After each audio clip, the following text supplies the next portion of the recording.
programa dessa semana, vamos fazer uma viagem pela história do Brasil. Um grande julgamento que fala sobre os anos de chumbo, o período de ditadura militar vivida no país entre as décadas de 60 e 80. Uma grande decisão do plenário do Supremo sobre a aplicação da lei da anistia.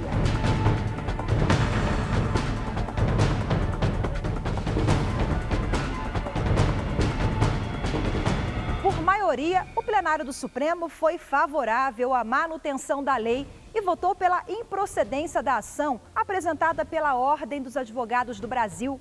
A decisão foi concluída no ano de 2010, mas pode ser revista em breve pelo plenário com o julgamento de um recurso apresentado pela OAB.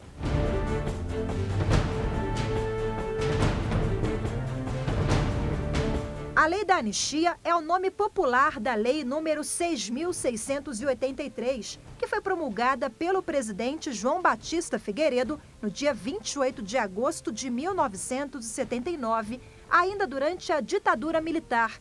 Ela foi criada para reverter punições aos cidadãos que entre os anos de 1961 e 1979 foram considerados criminosos políticos pelo regime militar. A lei da anistia ela foi criada a partir de uma pressão interna dos movimentos sociais que começaram a eclodir no final da década de 70 contra a ditadura e também um movimento externo, né, de vários países clamando por mais liberdades aqui no Brasil em razão da violenta ditadura que se instalou em 1964.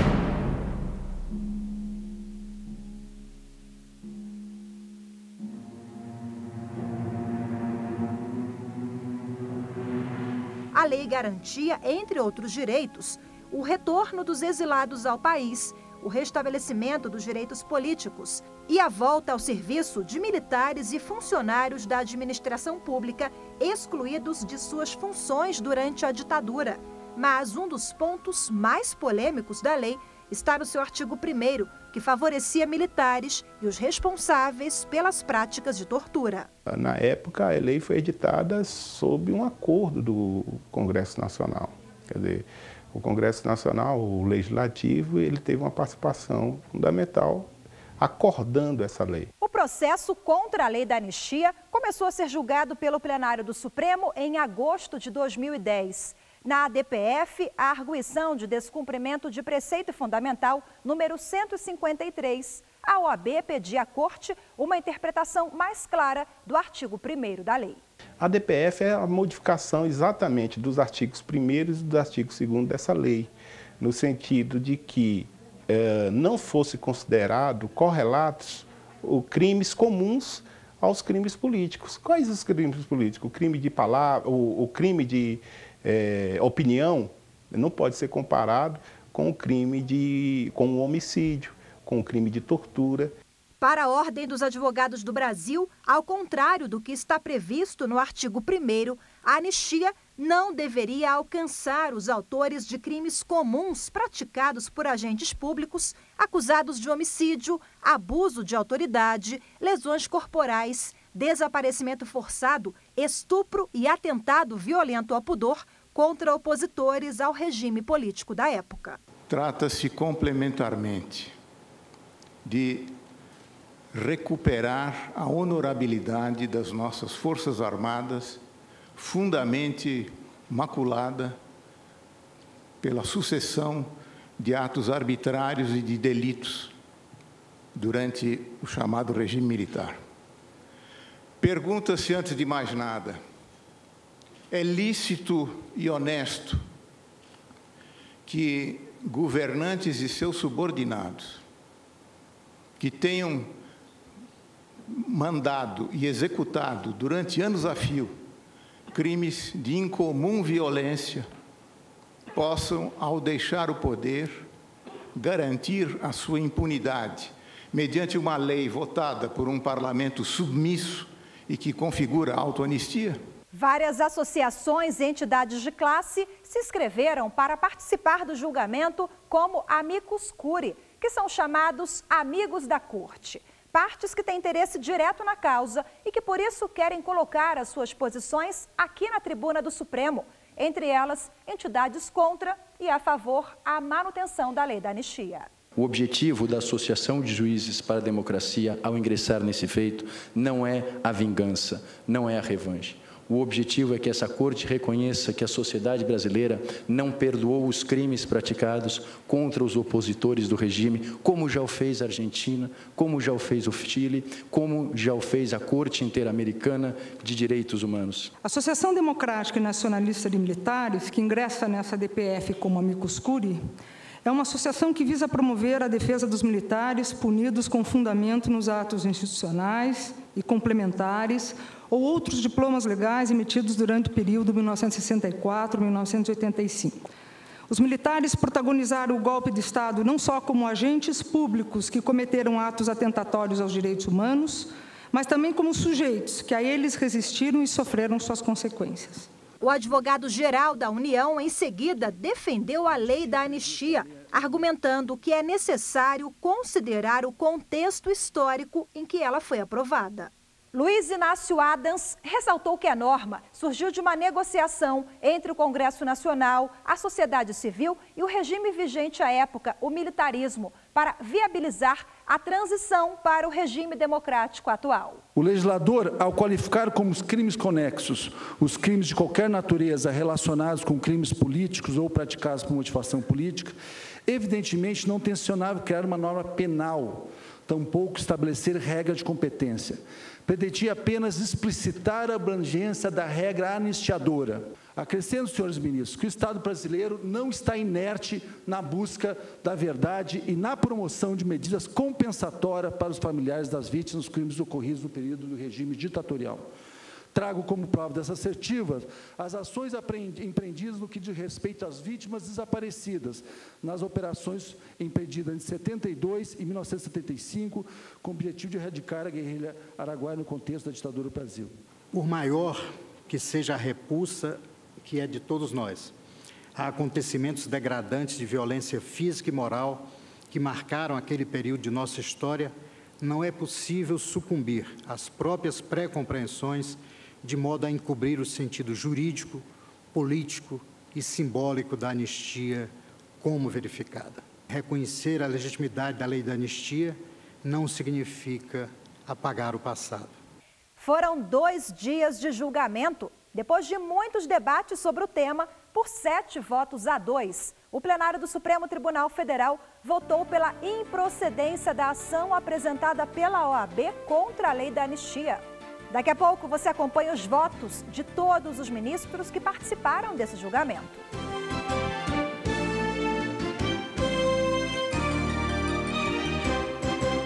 Você acompanha no programa de hoje um grande julgamento do plenário do Supremo que reconheceu a legitimidade constitucional da lei da anistia. Essa lei foi questionada na Corte com uma ação apresentada em 2008 pela Ordem dos Advogados do Brasil. A OAB pedia ao tribunal uma interpretação conforme a Constituição Federal da norma editada em 1979.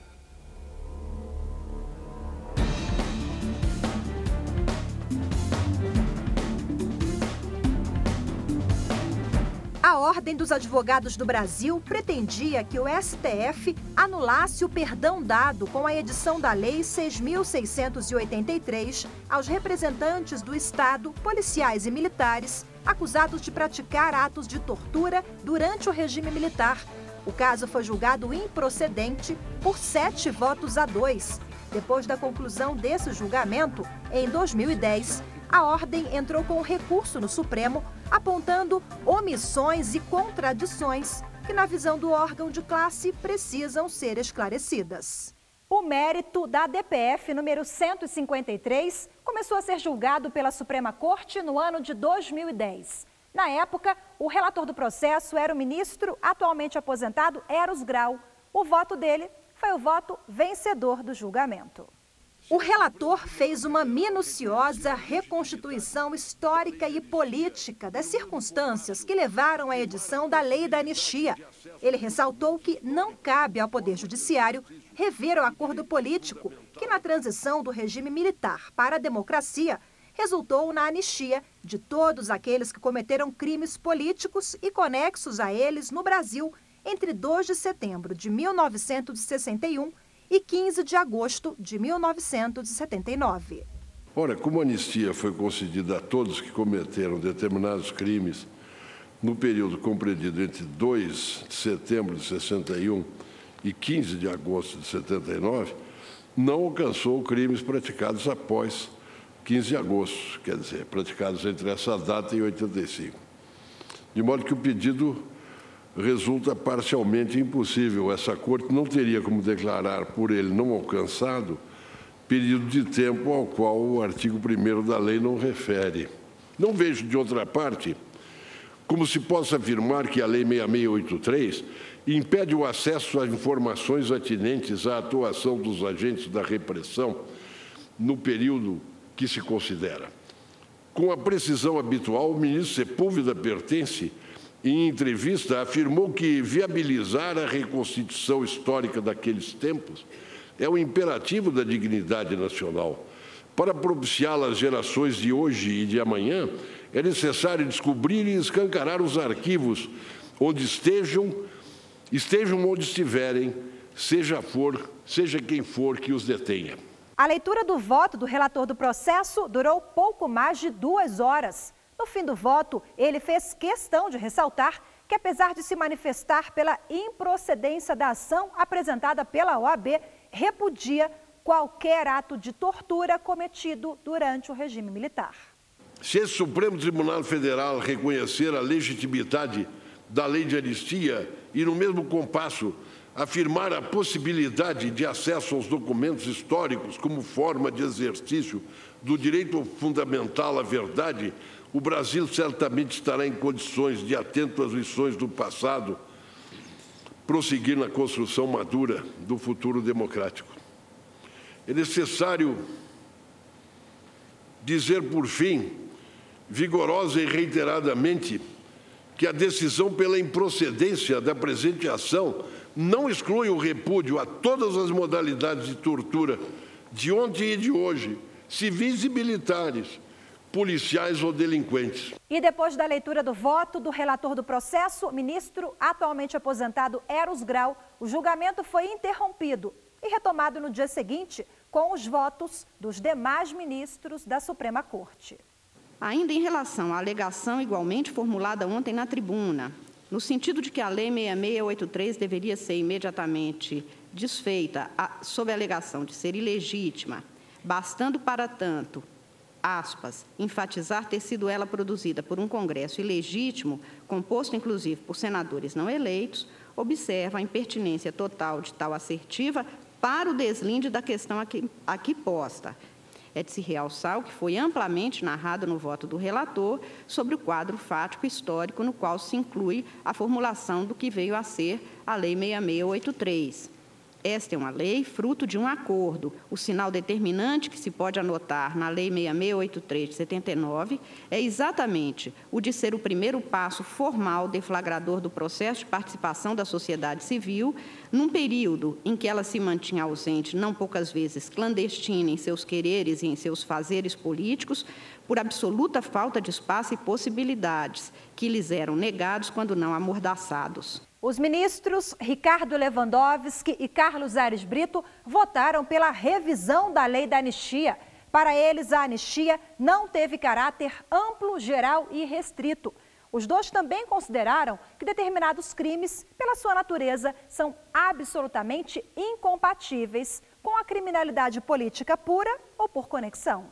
Ponto essencial do projeto da lei de anistia refere-se à deliberada omissão no tocante aos crimes praticados por agentes públicos contra opositores do regime, como lesão corporal, atentado violento ao pudor, homicídio, ocultação de cadáver e tortura. Trazer expressamente a previsão da concessão de anistia aos agentes que cometeram tais crimes, ainda que em disposição genérica, representaria a confissão de sua prática. De fato, digo eu, a lei de anistia, longe de ter sido outorgada dentro de um contexto de concessões mútuas e obedecendo a uma espécie de acordo tácito, celebrado não se sabe bem ao certo por quem, ela, em verdade, foi editada em meio a um clima de crescente insatisfação popular contra o regime autoritário. Quando Cristo fez sua belíssima pregação de que devemos perdoar os nossos inimigos, o fez no plano individual, no plano pessoal. E para a coletividade perdoar certos infratores, é preciso que o faça por modo claro, assumido, autêntico. Quem redigiu essa lei não teve coragem, digamos assim, de assumir essa propalada intenção de anistiar torturadores, estupradores, assassinos frios de prisioneiros já rendidos, pessoas que jogavam de um avião em pleno voo as suas vítimas embaixo, pessoas que ligavam fios à tomada, desencapados, presos à genitália feminina. Integrante do grupo favorável à manutenção da lei, o ministro Gilmar Mendes citou o trecho de um parecer do ministro aposentado do Supremo, Sepúlveda Pertence, da época em que ele ainda era conselheiro da OAB. Pertence, na década de 70, emitiu parecer favorável ao então projeto de lei que concedeu a anistia. Nem a repulsa que nos merece a tortura impede reconhecer que toda a amplitude que foi emprestada ao esquecimento penal desse período negro da nossa história poderá contribuir para o desarmamento geral desejável como passo adiante no caminho da democracia. Aceitar a legitimidade constitucional da lei da anistia não significa fazer compromisso contra a eventual investigação, conhecimento dos fatos ocorridos ou essas tais comissões da verdade. Uma democracia estável, senhor presidente, era o objetivo perseguido pelos atores da cena política no momento em que formulada a anistia de 1979. E ela foi obtida, afinal, graças à atuação de verdadeiros democratas. Para atestar a existência desse pacto conciliatório negado pela inicial, bastaria como testemunho a palavra de Pertence, que esteve presente neste julgamento como se ainda participasse da bancada. Não se faz transição, senhores ministros, ao menos não se faz transição pacífica, entre um regime autoritário e uma democracia plena, sem concessões recíprocas.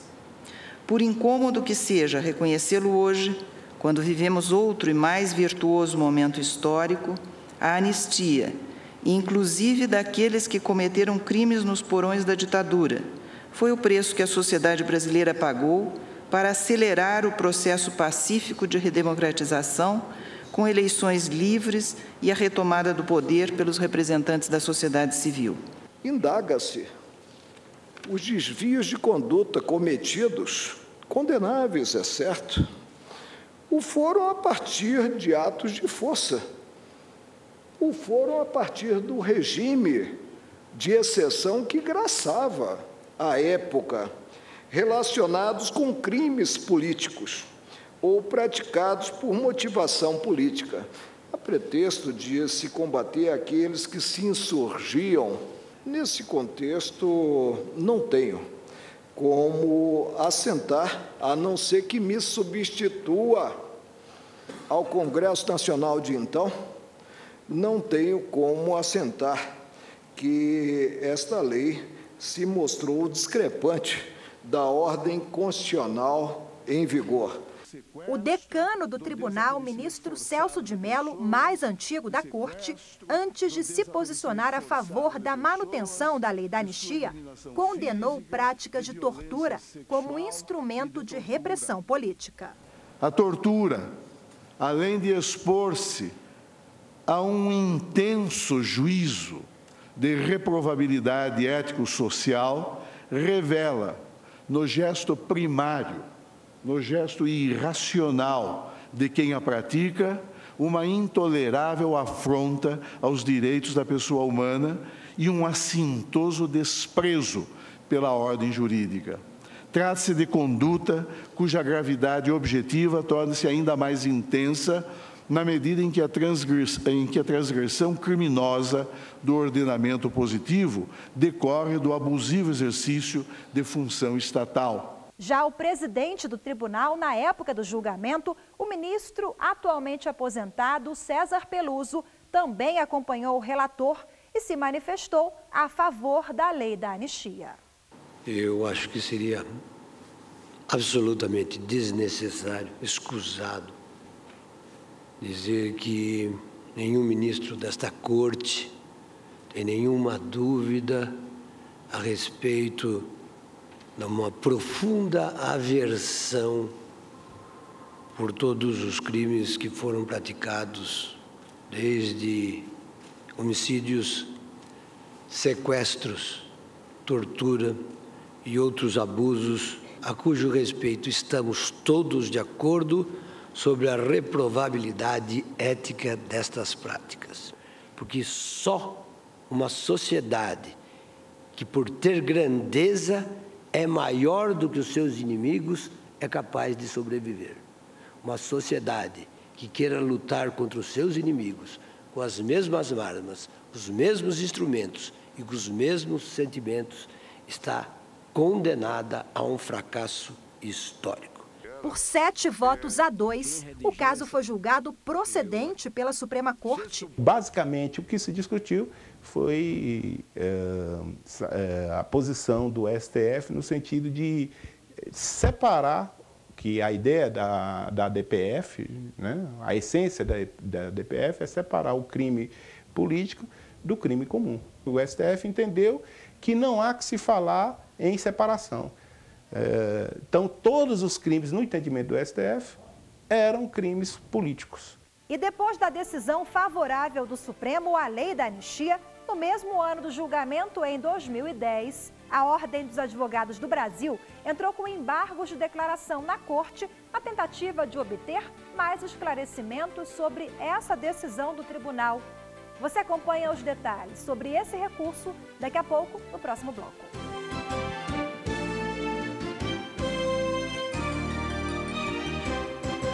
O Grande Julgamentos do STF apresenta hoje a decisão do plenário do Supremo que votou pela manutenção da lei da anistia, uma lei editada durante o regime militar em 1979.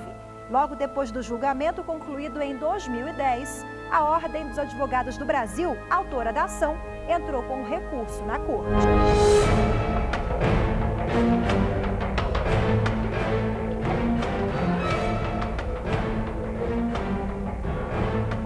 Depois da decisão do Supremo, que ratificou a vigência da lei em 2010, o Conselho Federal da Ordem dos Advogados do Brasil entrou com um recurso para esclarecer pontos omissos apontados pela entidade. Os embargos questionam o acórdão do julgamento da arguição de descumprimento de preceito fundamental, a DPF 153, julgada em 2010 pela Corte. No ano passado, o recurso chegou a entrar na pauta de julgamento do tribunal, mas a análise foi suspensa em função de um pedido da própria OAB. O recurso apresentado pela OAB contra a decisão do Supremo sobre a lei da anistia ainda não tem data para ser julgado, mas pode entrar na pauta de julgamentos do tribunal a qualquer momento. A OAB alega que o acórdão foi omisso ao não apreciar o real caráter bilateral da anistia concedida. Para a ordem, não seria possível conceder anistia aos agentes do regime que cometeram violações a direitos humanos, em razão da orientação jurisprudencial firmada pela Corte Interamericana de Direitos Humanos. Num processo movido por ONGs brasileiras em 2010, depois da primeira decisão do Supremo sobre a lei da anistia, a Corte Internacional condenou o Brasil nos casos da guerrilha do Araguaia e decidiu que os crimes contra a humanidade, mortes, torturas, desaparecimentos cometidos pelos agentes do Estado durante a ditadura militar devem ser devidamente investigados, processados e punidos. A Corte Interamericana decidiu que as disposições da lei da anistia são incompatíveis com a Convenção Americana de Direitos Humanos e que, portanto, não são obstáculos para a investigação dos fatos e para a identificação dos responsáveis que cometeram crimes durante o regime militar. é um passo importante no sentido de identificar os opressores, os que cometeram crimes na época, individualizar também essas ações. Então, a Comissão da Verdade, ela vai fazer um papel importante, já está fazendo um papel importante, no sentido de identificar todos os crimes ocorridos durante esse período da ditadura, de 1964 a 1985, quando findou a ditadura. Com base nessa orientação, para a OAB, o fato novo pode provocar um novo debate na Suprema Corte Brasileira. A entidade de classe dos advogados argumenta que há omissão quanto à não ocorrência da prescrição em relação aos crimes de desaparecimento forçado e sequestro cometidos pelos agentes do regime militar. A gente já está até vendo aí em alguns julgados do passado, sobretudo julgados recentes, com a mudança de ministro, o posicionamento do STF tem mudado. Aí vai depender muito do entendimento de cada ministro nesse sentido. E da composição, uma composição diferente, muito diferente daquela de 2010. A edição de hoje fica por aqui. Nos vemos na semana que vem com mais uma grande decisão da Suprema Corte Brasileira. Até lá!